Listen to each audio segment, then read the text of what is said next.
Hello everyone, welcome to my channel. आज हम पढ़ेंगे कि सीपीसी जो सिविल प्रोसीजर कोड है हमारा, वो किस तरीके से या किस डायरेक्शन में मूव करता है। Step by step procedure of civil procedure code की क्या प्रक्रिया कोर्ट में फॉलो होती है। जब भी कोई सिविल वाद आता है, जब भी कोई सिविल सूट आता है, तो किस तरीके से एक केस जो है आपका जो सूट इंस्टीट्यूट होता है, यानी मुकदमा दायर होने से लेके जजमेंट आने तक की क्या प्रक्रिया है, वो हम उसका प्रैक्टिकल एस्पेक्ट समझेंगे और कुछ बेसिक बातें समझेंगे, जैसे कि प्लेंटिफ कौन होता है, डिफेंडेंट कौन होता है, रिटन स्टेटमेंट क्या होती है, प्लेंट क्या होता है। ये कुछ बेसिक बेसिक बातें हैं जो आपको समझना है। और उसके अलावा जैसे कि जो ऑर्डर है हमारे, टोटल सीपीसी में ऑर्डर 51 है, टोटल 51 ऑर्डर्स है हमारे। मगर अब ये क्या है, लोग रटते हैं इसको, तो इसको रटने का कोई फायदा नहीं है। अगर इसको समझ के पढ़ा जाए तो ये बड़े आसानी से आपको याद रहेगा। तो मैं आज आपको शुरू के 21 ऑर्डर, सबसे मोस्ट इंपॉर्टेंट यही ऑर्डर है, ऑर्डर 1 से लेके ऑर्डर 21 तक। अगर आपको ये समझ में आ गया तो आपको ये समझ में आ जाएगा कि किस डायरेक्शन में जो हमारी सीपीसी है वो मूव करती है, किस तरह वो मतलब क्या प्रक्रिया फॉलो होती है। अगर कोई एक सिविल वाद आ जाए, तो कभी कोई सिविल मुकदमा आ जाए, तो किस डायरेक्शन में हमारा कोर्ट किस तरीके से चलता है, वो आपको इसमें जानने को मिलेगा, ऑर्डर 1 से लेके ऑर्डर 21। ऐसा नहीं है कि ऑर्डर 21 के बाद के इंपॉर्टेंट नहीं है, वो भी इंपॉर्टेंट है। मगर अगर आपको ये 1 to 21 समझ में आ गया तो आपको पूरा समझ में आ जाएगा कि कैसे मुकदमा आपका दायर होने से लेकर जजमेंट आने तक की क्या प्रक्रिया है। ठीक है। और उसके साथ साथ जो मैंने आपको बताया कि कुछ डेफिनेशन वगैरह भी हम कवर कर लेंगे कि भाई डिफेंडेंट क्या है और आपका प्लेंटिफ कौन है, प्लेंट क्या है।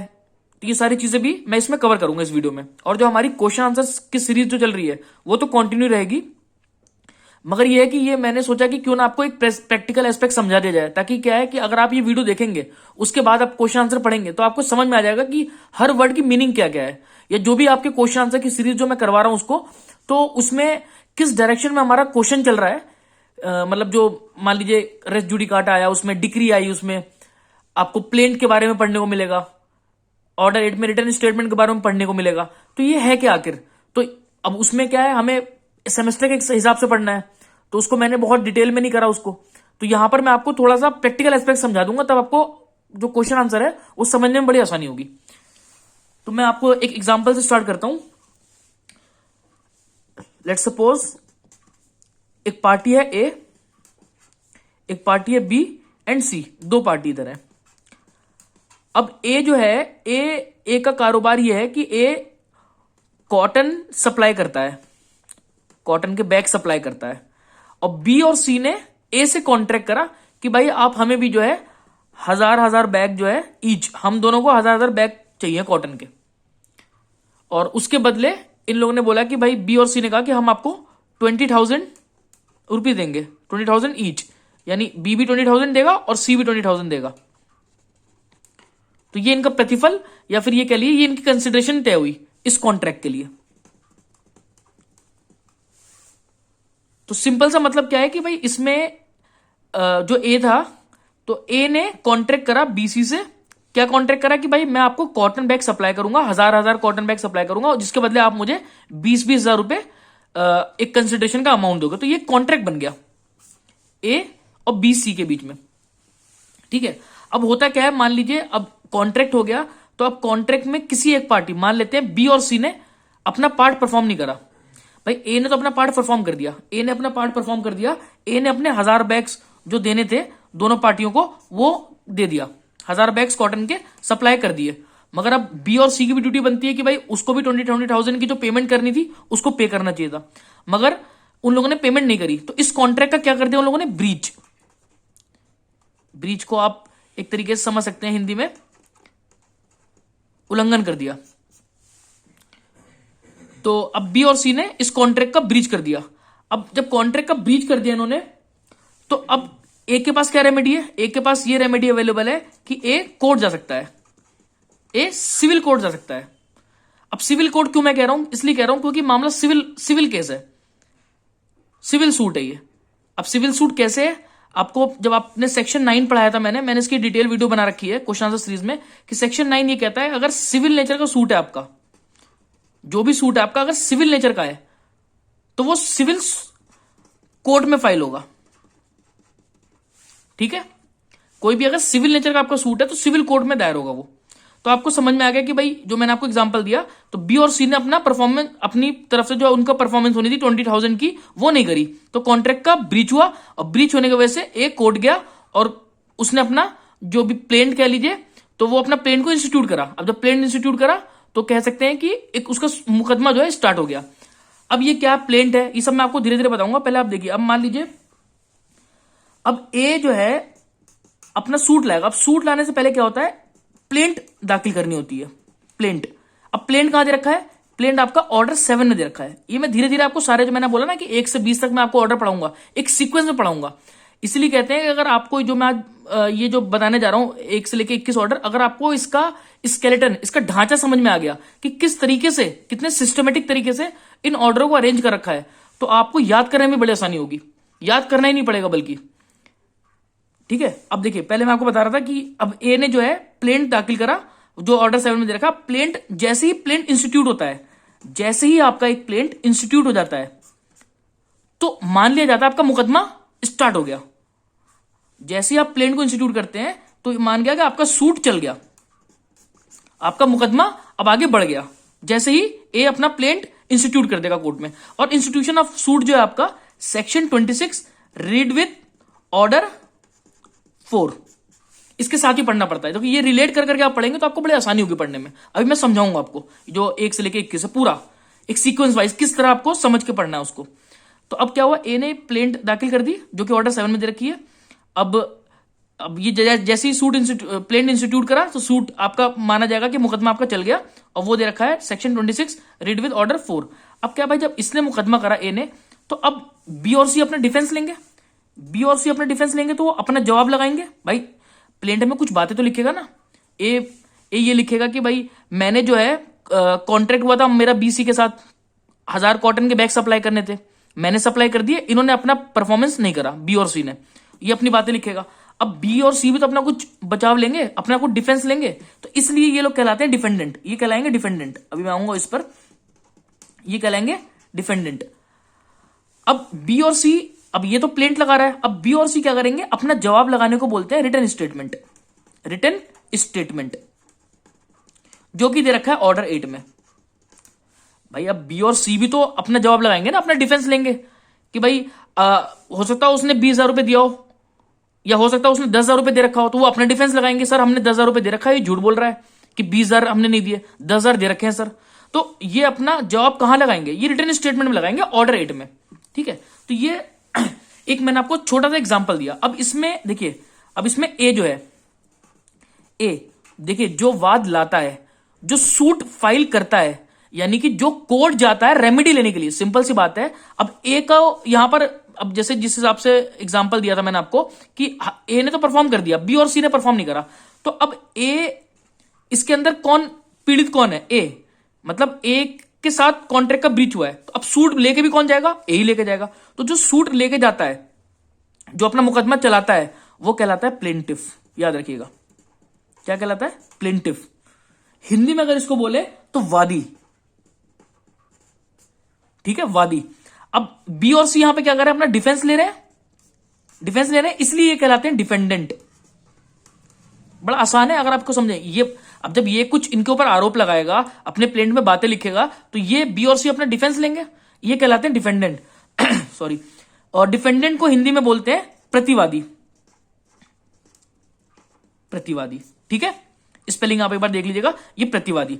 उसके बाद अब क्या है, प्लेंटिव अपना प्लेंट लिखता है, प्लेंटिव अपना प्लेंट लिखता है, यानी जिसमें वो अपने फैक्ट वगैरह बताएगा कि भाई जो भी अपने मटेरियल फैक्ट लिखेगा, जिसके अंदर जहां पर सारी बातें बताएगा कि क्या क्या फैक्ट है सर, तो वो प्लेंट में लिखता है, जो कि मैंने आपको बता दिया ऑर्डर 7 में है, ऑर्डर 7 में है।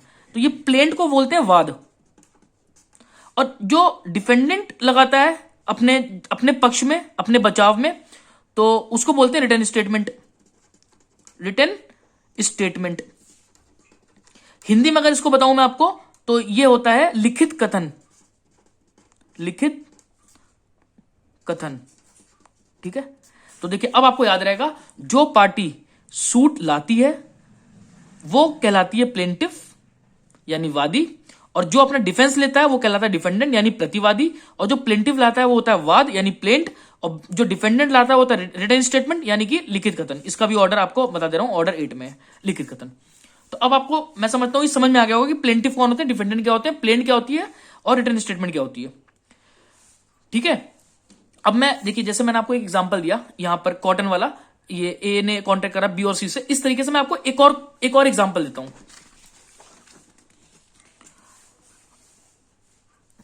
अब जैसे मान लीजिए एक पर्सन है ए, उसका एक ब्रदर है बी, और इसका बेटा है सन सी। ठीक है, अब होता क्या है, ये रहता है बेटा बाहर इंग्लैंड, और जो ए का भाई है बी, वो ए के साथ ए के घर में रहता है। अब ए की हो जाती है डेथ, ये इसी घर में रहता है बी। अब जब क्या होता है, जब सन जो है, जब सन वापिस आता है इंग्लैंड से, तो वो अब अपने जो चाचा है उसका, उससे बोलता है कि क्या नाम है ये, अब चाचा कहता है कि ये घर मेरा है। चाचा यहां पे कहता है ये घर मेरा है, आपके फादर मेरे नाम पे विल लिख के गए हैं। ठीक है, अब सन को भाई लगता है कि भाई ये कैसे विल लिख दिया, ऐसे कुछ फादर ने मेरे साथ डिस्कस भी नहीं किया, ना कभी बताया था मेरे को। और तो सन कहता है कि सक्सेशन के थ्रू प्रॉपर्टी मेरे को आनी चाहिए थी। भाई बाप के बाद बेटे का अधिकार है उस प्रॉपर्टी पे सक्सेशन के थ्रू। ठीक है, मगर यहां पर हुआ क्या, ये जो बी कह रहा है कि ये विल आपके फादर मेरे नाम पे करके गए थे। तो अब हो सकता हो कि इस बी ने ये विल ऐसी झोल करा उसके अंदर, है ना, मतलब फर्जी विल बनवा लियो। तो अब क्या है, यहां पर सन जो है पीड़ित है, तो सन मुकदमा लाएगा, तो ये कहलाएगा प्लेंटिफ। तो ये मुकदमा लाएगा यानी कि प्लेंट दायर करवाएगा। जैसी प्लेंट दायर होती है आपकी, मैंने बताया था जैसी इंस्टीट्यूशन ऑफ प्लेंट होता है, आपका सूट मान लेते हैं कि स्टार्ट हो गया, है ना। तो ये आपको समझ में आ गया। अब ये जब सन प्लेंट लाएगा, सूट चलेगा, तो बी भी अपना डिफेंस लेगा, बी भी अपना डिफेंस लेगा, और जो डिफेंस लेते हैं तो ये क्या कहलाएगा, ये डिफेंडेंट हो गया। और डिफेंडेंट क्या लगाता है, मैंने आपको बता रखा है ऑर्डर 8 में, डिफेंडेंट लगाता है अपना रिटर्न स्टेटमेंट। ठीक है, तो इस केस में भी देखा आपने कि किस तरीके से सन जो है बी के खिलाफ सूट लाया और उसने प्लेंट लगाया, और बी ने अपने डिफेंस लेने के लिए डिफेंडेंट जो है उसने रिटर्न स्टेटमेंट लगाई। ठीक है, तो ये तरीका होता है, ये प्रोसेस होता है कि किस तरीके से आप अपना जो सूट जो है लाते हैं, प्लेंट के थ्रू लाया जाता है। इंस्टीट्यूशन ऑफ प्लेंट ही आपका माना जाता है कि मुकदमा आपका स्टार्ट हो गया। तो मैंने आपको बताया था स्टार्टिंग में, मैं आपको समझाऊंगा मुकदमा स्टार्ट होने से जजमेंट आने तक। तो मुकदमा ऐसे स्टार्ट होता है प्लेंट के दाखिल होने से। अब मैं आपको एक एग्जांपल और बता देता हूं कि जैसे कि हर जगह प्लेंट नहीं होता, कभी कभी आप देखेंगे एप्लीकेशन भी प्लेंट का ही काम करती है। जैसे कि डाइवोर्स की एप्लीकेशन हो गई, रेस्टिट्यूशन ऑफ कंजुगल राइट हो गई, तो वहां पर एप्लीकेशन ही होती है, वहां पर हम वर्ड प्लेंट नहीं यूज करते, वहां एप्लीकेशन होती है। ठीक है, अच्छा ये सिविल मुकदमा है ना। अब जैसे आपकी कोई टॉर्टियस लाइबिलिटी है, टॉट हुआ आपके साथ कोई सिविल रॉन्ग हो गया। सिविल रॉन्ग मेरे कहने का मतलब है कि सिविल रॉन्ग अगर आपके साथ कुछ भी हुआ है तो आप कहां जाओगे, सिविल कोर्ट जाओगे। ठीक है, अब मान लीजिए आपका वोट देने का अधिकार था, अब किसी पर्सन ने आपको वोट देने से रोक दिया। आप ए हैं, आप बी पर्सन को वोट देना चाह रहे थे, सी ने आपको रोक दिया कि भाई तुम्हें वोट नहीं देने जाना, इलीगली रोक दिया आपको। अब मान लेते हैं लास्ट में बी जीत भी जाता है, मान लीजिए बी जीत गया आपके ना वोट देने से भी, मगर आपके लीगल राइट का इन्फ्रिंजमेंट तो हो गया ना। आप कहां जाओगे, सिविल कोर्ट जाओगे। सिविल कोर्ट क्यों कह रहा हूं मैं, क्योंकि इसमें कोई क्रिमिनल मैटर इन्वॉल्व नहीं है, कोई थेफ्ट, चोरी, डकैती, मर्डर, इस तरीके का कुछ भी यहां पे इन्वॉल्व नहीं है, तो आप सिविल कोर्ट जाओगे। और मैंने आपको बहुत अच्छे से बता रखा है कि सिविल कोर्ट में सेक्शन 9 की हम एप्लीकेशन देखते हैं कि सिविल नेचर का अगर सूट है तो आप कहां जाओगे, सिविल कोर्ट में ही जाओगे आप। ठीक है, सेक्शन 9 सिविल नेचर का अगर सूट है, बहुत डिटेल में मैंने इसके ऊपर वीडियो बना रखी है, आप उसको देख सकते हैं। अच्छा, ये तो मैंने आपको 2 एग्जांपल दिए ताकि आपको प्लेंटिफ समझ में आ जाए, डिफेंडेंट समझ में आ जाए। अब मैंने आपको जैसे बताया था कि ऑर्डर 1 से लेकर 20 में आपको बड़ा इजी बताऊंगा किस तरीके से आपको उसका स्केलेटन समझना है, तो उस पर मैं आऊंगा। उससे पहले अब अगर मैं इस प्रैक्टिकलिटी की बात करूं कि अगर मान लीजिए सन को यहां पे बी के खिलाफ जो सूट लाना है, तो अब वो क्या क्या आगे करेगा, या फिर जो मैंने आपको पहला एग्जांपल दिया था कि ए को अगर बी और सी के खिलाफ सूट फाइल करना है तो वो किन बातों का और ध्यान रखेगा। सबसे तो पहले ये देखेगा, सबसे पहले मान लीजिए इस केस में सन ये देखेगा कि भाई which court to visit, which court to visit, भाई किस कोर्ट में जाऊं मैं, किस कोर्ट में जाके अपना मुकदमा प्लेन दाखिल करूं, ठीक है। तो इसके लिए आपको मैं ऑर्डर तो पढ़ाऊंगा भी एक से लेके आपको 20 तक जो मैंने बोला है, मगर उसके अलावा कुछ सेक्शन में आपको बताता हूं कितने आसानी से आप उसको याद रख सकते हैं। तो सबसे पहले किस कोर्ट में जाए, तो उसको देखना पड़ेगा उसकी टेरिटोरियल जुरिडिक्शन, टेरिटोरियल जुरिडिक्शन और पिक्यूनरी जुरिडिक्शन और सब्जेक्ट मैटर जुरिडिक्शन। अब ये सब क्या है? टेरिटोरियल जुरिडिक्शन मेरे कहने का मतलब है कि आप अगर मुकदमा लाना चाह रहे हैं, अब मान लीजिए आपका मुकदमा, आपकी जो प्रॉपर्टी, जैसे इस केस में जो प्रॉपर्टी थी, मान लीजिए ये प्रॉपर्टी पंजाब में है, ये प्रॉपर्टी पंजाब में है, तो क्या अब आप इस केस को लेके, इस सूट को दायर करने क्या आप बंगाल जाएंगे? नहीं ना। तो टेरिटोरियल जुरिडिक्शन, तो टेरिटोरियल जुरिडिक्शन का मतलब सिंपली ये है कि जहां पर प्रॉपर्टी सिचुएट करती है, आप वहां पर जाकर आप अपना मुकदमा मतलब दाखिल करोगे, ठीक है। या फिर अब मान लीजिए आपका ये मुकदमा जो था, इसके अंदर डिस्ट्रिक्ट कोर्ट से मसला स्टार्ट होता है, आपका जो प्लेंट है डिस्ट्रिक्ट कोर्ट में जाएगा पहले, ऐसा नहीं कि आप सीधा इसको हाई कोर्ट में ले जाओगे, तो इसीलिए सबसे छोटी कोर्ट से मुकदमा स्टार्ट होता है, ठीक है। तो टेरिटोरियल जुरिडिक्शन मेरे कहने का मतलब था, जिस जुरिडिक्शन में प्रॉपर्टी है या फिर जो मैटर जो भी है, तो वहां पर कोर्ट, आप वहां पर उस कोर्ट में आप अपना सूट जो है इंस्टीट्यूट करोगे, ठीक है। डिस्ट्रिक्ट कोर्ट से केस स्टार्ट होगा। तो इसके लिए सेक्शन मैं आपको बता दूं, सेक्शन 15 से 20 देखना पड़ता है, 15 से 20 मैं आपको दिखा भी देता हूं टेरिटोरियल जुरिडिक्शन के लिए। देखिए, प्लेस ऑफ सुइंग, सेक्शन 15 देखिए, पहले सेक्शन 15 पढ़ा देता हूं। Court in which suit to be instituted, every suit shall be instituted in the court of the lowest grade competent to try, यानी कि सबसे पहले आप मुकदमा सबसे छोटी कोर्ट में लाओगे, यानी डिस्ट्रिक्ट कोर्ट से स्टार्ट करोगे, ऐसा नहीं सीधा हाई कोर्ट या सुप्रीम कोर्ट पहुंच गए, ठीक है। उसके बाद देखिए, suit to be instituted where the subject matter situate, जहां पर सब्जेक्ट मैटर सिचुएट करता है आपका, आप वहां पर लाओगे, जैसे मैंने आपको बताया। और इसके अलावा 16 से लेके, मैंने पूरा बताया आपको, 15 से लेके 20 तक है, 17, 18, 19, 20। अगर आपने इसको अच्छे से पढ़ लिया तो आपको समझ में आ जाएगा टेरिटोरियल जुरिडिक्शन क्या होती है। फिर मैंने आपको बताया कि अब ये पर्सन जो भी सन है, ये टेरिटोरियल जुरिडिक्शन देख लिया उसने, फिर देखेगा किस कोर्ट के पास लेके जाऊं, क्या उसके पास उतने अमाउंट, देखिए पेक्यूनरी का मतलब होता है मॉनेटरी, क्या उसके पास इतना अमाउंट सुनने तक का अधिकार है कि नहीं है, क्या पावर है उतनी उस जज के पास इस मैटर को सुनने की। अब मान लीजिए ये प्रॉपर्टी 25 लाख की है, ये प्रॉपर्टी 25 लाख की है ना, और इसके पास सुनने की पावर सिर्फ 10 लाख तक का मैटर है, तो यहां तो नहीं जा पाएगा ये, तो वो उस कोर्ट में जाएगा जिसके पास इतने मॉनेटरी टर्म्स में, यानी कि 25 लाख तक के एंटरटेन करने की पावर हो, पिक्यूनरी जुडिक्शन हो उसके पास। अब देखिए, सब्जेक्ट मैटर ये आपने पढ़ रखा है, सेक्शन 9 ही होता है सब्जेक्ट मैटर। अब सब्जेक्ट मैटर मेरे कहने का मतलब है, अब मान लीजिए ये सिविल मुकदमा है, सिविल नेचर का सूट है, तो आप कहां जाओगे? सिविल कोर्ट जाओगे, यहां क्रिमिनल कोर्ट तो जाओगे नहीं, जो मैंने आपको ये वाला एग्जांपल बताया, ए और बी वाला बताया, ठीक है। या कोई आपके साथ सिविल रॉन्ग हुआ है, जो मैंने यहां पर आपको बताया, या आप ए को वोट देने से रोक दिया सी ने, है ना, तो इसमें आप कहां जाओगे? सिविल कोर्ट जाओगे। तो सब्जेक्ट मैटर देखेंगे हम, आप क्रिमिनल कोर्ट नहीं चले जाओगे। क्या जिस कोर्ट के पास हम जा रहे हैं, तो वो देखेगा कि क्या सब्जेक्ट मैटर इस सब्जेक्ट पर, इस पर्टिकुलर सब्जेक्ट पर इसको ट्राई करने का अधिकार है कि नहीं है, तो हम इस तरीके से देखते हैं। अच्छा, मैं आपको बता दूं, पिक्यूनरी जुडिक्शन दे रखी है सेक्शन 6 में, और ये सेक्शन 9 में, बड़ा आसानी से देखिए आपको याद हो जाएगा। सेक्शन 6 में पिक्यूनरी, सब्जेक्ट मैटर 9, और 15 से 20 टेरिटोरियल जुडिक्शन। अब मैं आपको एक बार पिक्यूनरी जुडिक्शन भी दिखा देता हूं। सेक्शन 9 तो मैं आपको पढ़ा चुका हूं, वो आप मेरी वीडियो से देख लीजिएगा। देखिए, pecuniary जुडिक्शन, save in so far as is otherwise expressly provided, nothing herein contained shall operate to give any court jurisdiction over suit the amount or value of the subject matter of which exceed the pecuniary limit if any of its ordinary jurisdiction। तो ये आपको pecuniary जुडिक्शन भी समझ में आ गया। तो देखिए, मैंने बेसिक सा बताया कि अगर आपको मुकदमा लाना है, प्लेन से स्टार्ट होगा, ये मैंने आपको बता दिया। अब प्लेन से स्टार्ट होने के बाद भी अब किस कोर्ट में आप जाओगे वो मैंने बता दिया, क्या क्या हम देखते हैं, ठीक है। उसके बाद अब आप जाके जो अपना सूट जो है इंस्टीट्यूट करोगे, आज आप देख लोगे कि इस सारी जुडिक्शन मतलब जो भी आपने जो पैरामीटर थे वो अगर फुलफिल हो रहे हैं, तो अब आप अपना जो है प्लेन को इंस्टीट्यूट करवाओगे। अब मैं ऑर्डर्स पर आता हूं, किस सीरीज में आपको और किस तरीके से आपको ऑर्डर याद रखने हैं। अब देखिए, पहले इसी एग्जांपल में मैं अगर आऊं, तो आप देखिए, इसमें दो पार्टीज हैं, सन और ये इसका चाचा।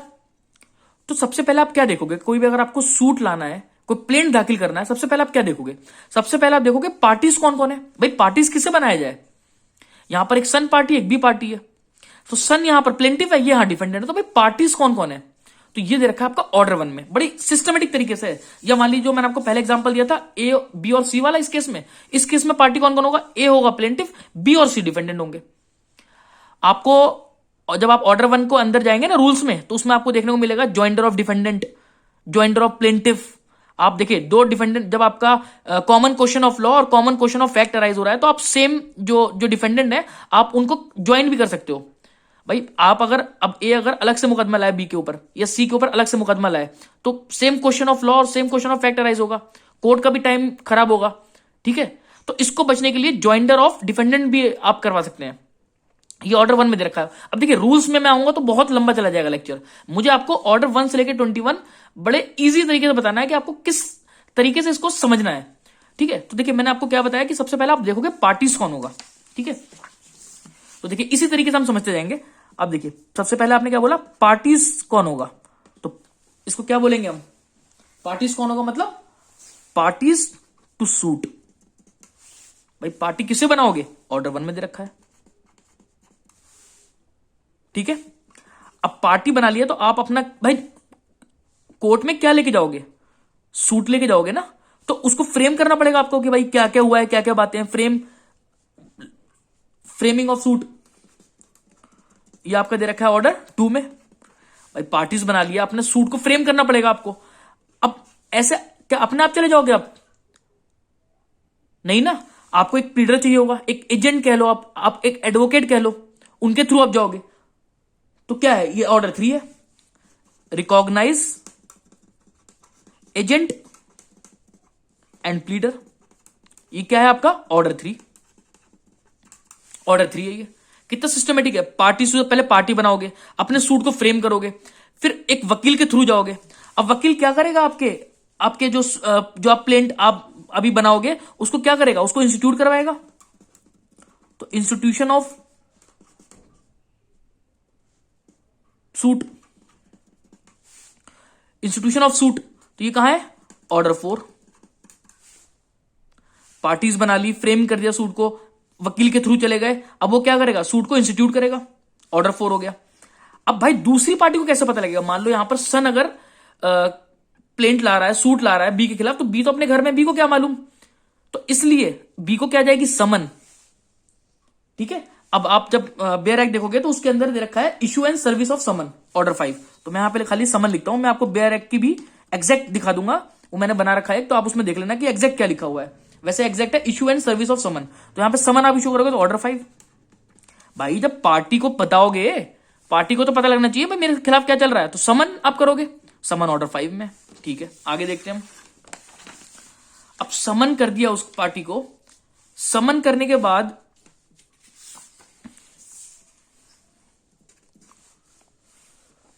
अब आता है प्लीडिंग। अब प्लीडिंग क्या है, प्लीडिंग में कुछ रूल्स दे रखे हैं, कुछ रूल्स दे रखे हैं जो आपको फॉलो करने हैं। जब आप देखिए pleading include plaint as well as written statement. मैंने आपको बता चुका हूं पहले ही प्लेंट क्या होती है, रिटर्न स्टेटमेंट क्या होती है।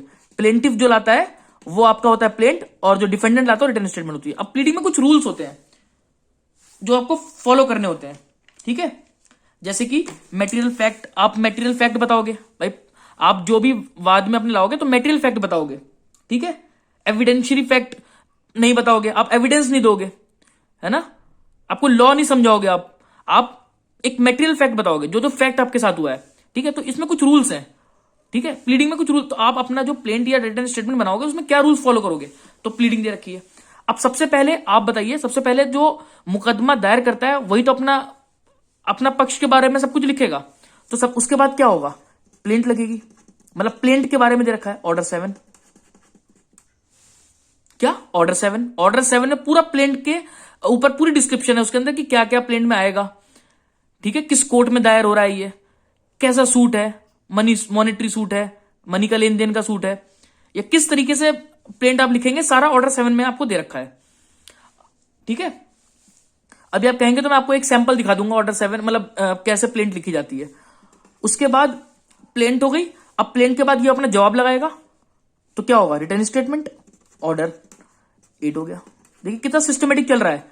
पहले आपने पार्टी बनाया, पार्टी बनाने के बाद सेकंड आपने क्या किया, आपने सूट को फ्रेम करा, फ्रेमिंग ऑफ सूट के बाद आपने अपना वकील करा, थर्ड ऑर्डर 3 हो गया। ऑर्डर 4 में आपने सूट को इंस्टीट्यूट करवाया, ठीक है, प्रेजेंटेशन ऑफ प्लेंट हुई है ना, प्रेजेंटेशन ऑफ प्लेंट को ही सूट कहते हैं। ऑर्डर 4 हो गया वो। फिर आपने दूसरी पार्टी को समन करवाया। अब समन होने के बाद प्लीडिंग के रूल्स फॉलो करोगे आप, प्लेंट जाएगी ऑर्डर 7, रिटर्न स्टेटमेंट जाएगी ऑर्डर 8 में, ठीक है। अब जब ये सब रिटर्न स्टेटमेंट वगैरह लग जाएगी तो अब कोर्ट क्या, पार्टी की अपीयरेंसेस कराएगा, दोनों पक्ष को बुलाएगा, ठीक है, अपीयरेंसेस करवाएगा। अगर नहीं आते हैं तो कॉन्सिक्वेंसेस क्या होंगे, इसीलिए इसका पूरा नाम है appearance of parties and consequences of non appearance. Consequence क्या होंगे नॉन अपीयरेंस के, मतलब कहने का है कि अगर मान लीजिए आपने केस इंस्टीट्यूट कर दिया, अब इंस्टीट्यूट करने के बाद मान लीजिए प्लेंटिफ ही नहीं आ रहा है, अब क्या फॉलो हो, या मान लीजिए डिफेंडेंट नहीं आ रहा है, अब क्या हो, तो वो सब आपको बहुत डिटेल में ऑर्डर 9 में दिया हुआ है, ठीक है। अब आ जाते हैं 10 में। भाई जब अब पार्टी की अपीयरेंस हो गई, अब क्या होगा, अब जज उनको एग्जामिनेशन करेगा। भाई जब दोनों पार्टी आ जाएंगी तो क्या होगा, जज एग्जामिनेशन करेगा उनका, एग्जामिनेशन ऑफ पार्टीज होगा। कहां दे रखा है, ऑर्डर 10। देख रहे हैं, एक ढांचे की तरह है। जैसे कि आपने देखा ना कि इंसान जैसे होता है, इंसान का सर ऊपर है, फिर गर्दन है, इधर शोल्डर है, नीचे पैर है, तो एक सिस्टम से है, तो ये भी एक सिस्टम से है, ठीक है। अब देखिए मैं आपको बताता हूं, ऑर्डर 10, ऑर्डर 11 लिख देता हूं मैं, ऑर्डर 11, ऑर्डर 12 और ऑर्डर 13 ये करे जाते हैं ऑर्डर 14 के लिए। अब आता हूं मैं इस पर धीरे धीरे। देखिए ऑर्डर 11 क्या, अब मान लीजिए एग्जामिनेशन ऑफ पार्टीज हुई। अब एग्जामिनेशन के बाद भी जज का माइंड नहीं क्लियर हो रहा, मान लीजिए जज को समझ नहीं आ रहा कि भाई अब अपोनेंट का जो केस है उसको अभी समझ नहीं आ रहा, उसको अभी इंटरेस्ट ऑफ जस्टिस के लिए कुछ और भी तहकीकात करने की जरूरत है, ठीक है। तो अब वो क्या करेगा, डिस्कवरी एंड इंस्पेक्शन करेगा, किसी थिंग की, किसी चीज की डिस्कवरी करेगा, इंस्पेक्शन करवाएगा, ठीक है। ऑर्डर 11 में दे रखा है। अब मान लीजिए अब क्या है, ऑर्डर 12 में एडमिशन। अब ये क्या चीज है, अब एडमिशन ये है कि जब आप रिटर्न स्टेटमेंट लगाते हैं, जब डिफेंडेंट ने रिटर्न स्टेटमेंट लगाया तो कुछ क्लेम को वो एडमिट भी करता है, ठीक है। अब जैसे मैं मिसाल के तौर पे एग्जांपल देता हूं कि एक पार्टी ने कहा सर मुझे 1 लाख रुपए बी से लेने हैं, ठीक है। अब बी कह रहा है सर मैं बी 1 लाख रुपए ये सही कह रहा है, मगर 25,000 में दे चुका हूं, 25,000 में ए को पे कर चुका हूं। तो अब इस केस में क्या बचा, 75,000 रुपए, ठीक है। तो अब आप देखिए यहां पर 75,000 रुपए के लिए बी एडमिट कर रहा है। भाई ये 1 लाख के लिए बोल रहा है, मगर बी ने एडमिट करा कि हाँ मुझे 75,000 सर देने हैं अभी बस। तो जो 75,000 के लिए इसको कोई प्रूफ देने की जरूरत नहीं है, क्योंकि ये खुद ही कह रहा है ना, कॉन्ट्रोवर्सी तो इस 25,000 रुपए की है, ठीक है। इसको तो एडमिट कर रहा है, ये कह रहा है कि हाँ सर ये मुझे देने हैं, मगर 25 में दे चुका हूं, ठीक है। तो ये एडमिशन है। या मान लीजिए अगर किसी पार्टी ने किसी पार्टी से कहा कि मान लीजिए एक नेग्लिजेंस का केस है, मान लीजिए नेग्लिजेंस का केस है, किसी डॉक्टर ने कोई नेग्लिजेंस कर दी। अब एक पार्टी ने जो अपना प्लेंट में लिखा कि सर ये डॉक्टर यहां फलाना जगह पर बैठते हैं और ये हार्ट के डॉक्टर हैं, और मैं जब ये वहां गया तो ये जब मैं इनके क्लिनिक पर गया तो वहां पर कंपाउंडर था, तो कंपाउंडर ने ही मेडिसिन दे दी जिसके वजह से मेरे पेशेंट की हालत बिगड़ गई।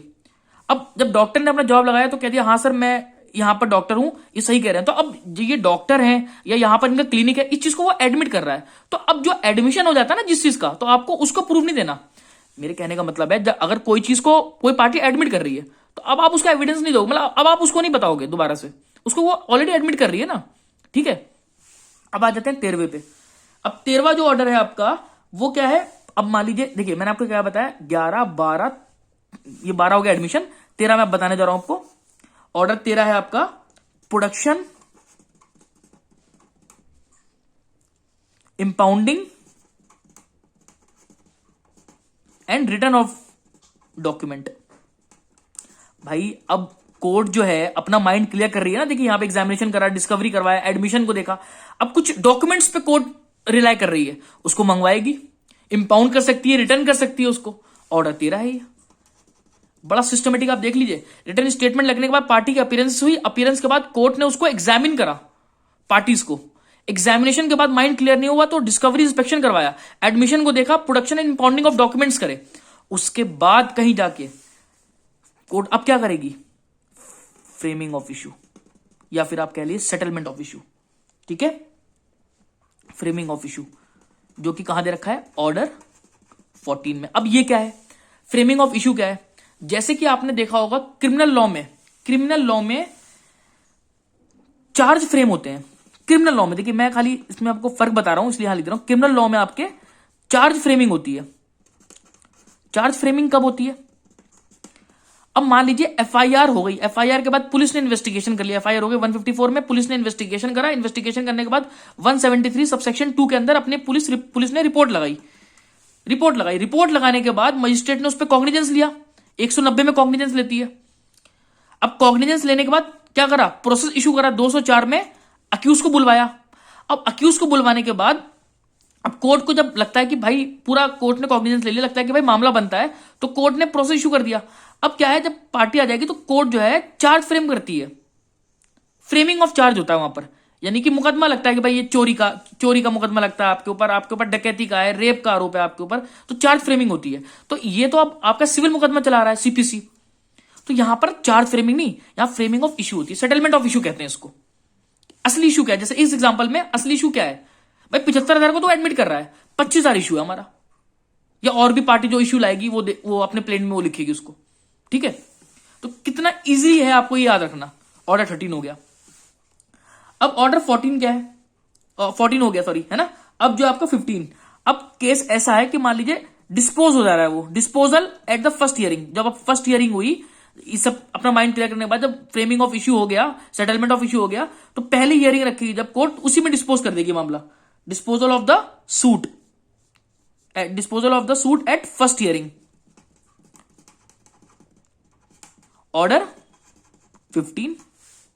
बड़ा इजी है। उसके बाद अगर ऐसा नहीं करती है, फर्स्ट हियरिंग पे डिस्पोज नहीं करती, तो क्या करेगी, आगे बढ़ेगी, किसको बुलाएगी, विटनेस को। किसको बुलाएगी भाई, विटनेस को बुलाएगी ना। तो अब क्या होगा, summoning and attendance of witness को बुलाया जाएगा। ऑर्डर 16। अब इसमें एक एडिशनल है, ऑर्डर 16A है। वो क्या है कि अगर आपको किसी प्रिजनर को बुलाना है तो उसकी अलग प्रक्रिया, तो ऑर्डर 16A में। ठीक है, अब क्या होगा, अब मान लीजिए अटेंडेंस ऑफ विटनेसेस कर दिया हमने। उसके बाद कभी कभी देखिए क्या होता है, कुछ सिचुएशन ऐसी होती है जो आपके आउट ऑफ कंट्रोल होती है, मतलब एक पार्टीज के आउट ऑफ कंट्रोल है वो। अब जैसे कि मतलब मेरे कहने का मतलब आउट ऑफ कंट्रोल, मेरे कहने का मतलब है कि अब मान लीजिए वकील साहब बीमार पड़ गए, है ना, जो पार्टी उनके प्लीडर ही बीमार हो गए, जज नहीं आया, या फिर कोई ऐसा डॉक्यूमेंट आना था वो आ नहीं पाया, तो कोर्ट क्या करेगी, एडजर्नमेंट कर देती है, एडजर्न कर देती है। एडजर्नमेंट कहां दे रखा है, ऑर्डर 17। अब एडजर्नमेंट के बाद जब नेक्स्ट डेट देगी तो अब क्या होगा, एग्जामिनेशन होगा। किसका होगा examination, examination of witness, examination of witness कहां होगा, ऑर्डर 18।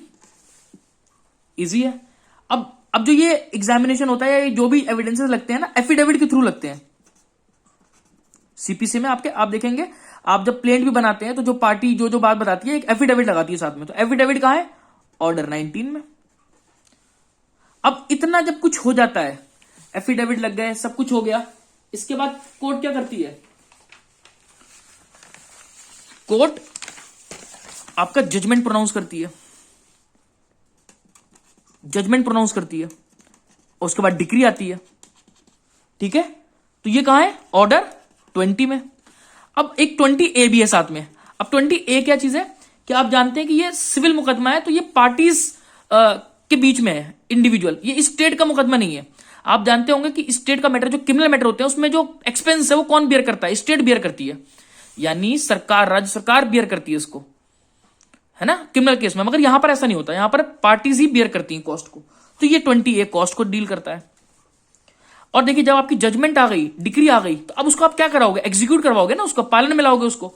तो एग्जीक्यूशन जो है आपका ऑर्डर 21 में दे रखा है, ठीक है।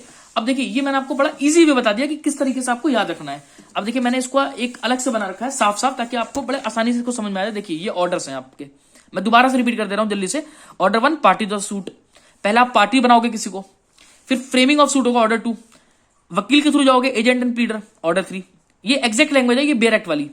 ऑर्डर 4 इंस्टीट्यूशन ऑफ सूट होगा, जब सूट इंस्टीट्यूट कर दोगे उसके बाद पार्टी को कॉल तो करोगे ऑर्डर 5। क्या रूल फॉलो करोगे जब प्लेंट रिटर्न स्टेटमेंट लिखोगे ऑर्डर 6। प्लेंट में वादी क्या लिखेगा ऑर्डर 7, जो प्लेंट में है चीजें। रिटर्न स्टेटमेंट डिफेंडेंट क्या लगाएगा ऑर्डर 8। अब देखिए कुछ set of and counter claim भी है। ये सेट ऑफ देखिए ये होता है कि मान लीजिए आप अपना जवाब लगा रहे हैं, जवाब लगाने में पार्टी ने कहा सर 1 लाख रुपए मुझे लेने हैं, ये कह रहा सर 1 लाख लेने हैं मगर 25,000 इसको भी देना है मेरे को, ये भी देगा मेरे को, तो सेट ऑफ आप ले रहे हो, ठीक है। ये जितना भी अमाउंट का आप सेट ऑफ लेना चाह रहे हो, काउंटर क्लेम भी आप कर सकते हो। उसके अलावा अब पार्टी की अपीयरेंस करवाएगी कोर्ट, और अगर नहीं आए तो उसका कॉन्सिक्वेंस क्या होगा, ठीक है भाई।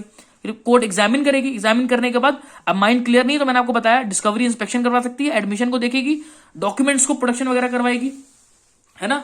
उसके बाद क्या होगा सेटलमेंट ऑफ इश्यू होगा। देखिए exact language, settlement of issues and determination of suit on issue of law और on issue of agreed upon.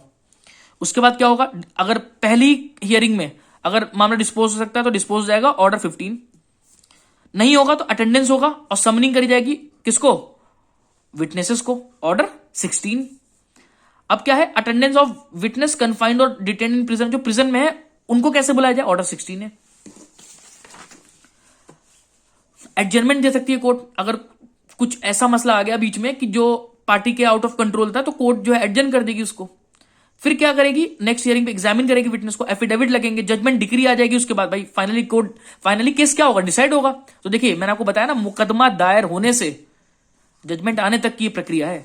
फिर कॉस्ट का बता दिया मैंने आपको, फिर एग्जीक्यूशन होगा। तो देखिए अब ये नहीं है कि इसके बाद के जो ऑर्डर है 21 के बाद के 22 से लेके 51 वो इंपॉर्टेंट नहीं, वो भी इंपॉर्टेंट है, मगर अब देखिए ये ढांचा था, ये एक स्केलेटन था 21 तक। इसके बाद जैसे क्या होगा, कमीशन इशू करना है आपको। मान लीजिए कोई विटनेस है, जैसे मैंने अभी विटनेस की बात करी, अब विटनेस कोर्ट नहीं आ सकता तो आप कोर्ट वहां चला जाएगा, किस फॉर्म में, कमीशन इशू कर देगा। मैंने इसके ऊपर बहुत डिटेल वीडियो बना रखी है, तो कहां है वो, ऑर्डर 26 में। आपको अरेस्ट करवाना है डिफेंडेंट को, आपको लग रहा है डिफेंडेंट भाग जाएगा, ठीक है, ये डिफेंडेंट कुछ इंडिया छोड़ के भाग जाएगा या प्रोसेस को या कोर्ट के जो प्रक्रिया है उसको डिले करवा सकता है, आप उसको अरेस्ट करवा सकते हो, ऑर्डर 38। कुछ टेम्परेरी इंजंक्शन लेना है, टेम्परेरी अरेस्ट को तो आप ऑर्डर 38, टेम्परेरी इंजंक्शन लेना है तो ऑर्डर 39। तो ये आप कुछ इस तरीके के ऑर्डर है जो आपको पढ़ने हैं बीच बीच में, मगर मेन ढांचा ये था 1 से लेके 21 तक। तो प्लीज आप इसको रिवाइज करिएगा, मैंने जो एग्जांपल दिए इसको समझिएगा। और ये अगर आपने ये वीडियो देख ली तो आपको अब आप जो भी क्वेश्चन आंसर की सीरीज में करवा रहा हूं, अब आपको दिक्कत नहीं आएगी उसको पढ़ने में, क्योंकि अब आपको एक एक वर्ड की मीनिंग पता लग चुकी है, जजमेंट क्या है, डिक्री क्या है, एफिडेविट क्या है, ठीक है। तो आप प्लीज मेरे चैनल को ज्यादा ज्यादा लाइक करिए, सब्सक्राइब करिए, और प्लीज इसको एग्जाम जब आए तो आप इसको कई बार इस वीडियोस को देखिए, आपको आंसर लिखने में बहुत मदद मिलेगी। Thank you, thanks a lot.